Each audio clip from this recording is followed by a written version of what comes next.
نبی کریم صلی اللہ علیہ وسلم نے فرمایا کہ جب لاکھوں حاجی میدان عرفات میں جمع ہوتے ہیں نا، میدان عرفات میں کوئی بہت عالیشان بندوبست آج بھی نہیں ہے، آج بھی لوگ چٹائیوں پہ بیٹھتے ہیں، اور اے سی والی بس میں بھی آپ بیٹھ کے جائیں تو پھر بھی کچھ نہ کچھ گرد آپ پر پڑ ہی جاتی ہے، لیکن لاکھوں لوگ آئے پر اکٹھے ہو کے آئے۔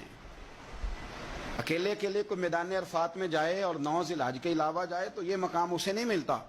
لاکھوں آئے، اکٹھے آئے تو حضرت ابو ہریرہ رضی اللہ تعالیٰ عنہ فرماتے ہیں رب کریم آسمان کے دروازے کھول کے فرشتوں سے فرماتے ہیں ذرا نیچے تو نظر کرو۔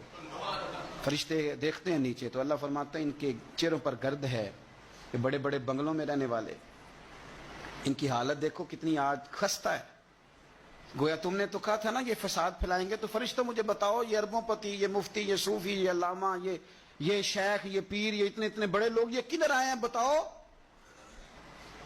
تو فرشتے عرض کرتے ہیں اللہ تجھے راضی کرنے آئے ہیں۔ یہ لاکھوں لوگ گھر بار چھوڑ کے تجھے راضی کرنے آئے۔ تو میرے نبی پاک علیہ السلام فرماتے ہیں پھر رب فرماتا ہے تم گواہ ہو جاؤ، میں نے ان سب کو دوزخ سے آزاد کر کے ان کے لیے جنت کا فیصلہ کر لیا۔ اگلے لفظ سنیں گے تو اور خوش ہو جائیں گے۔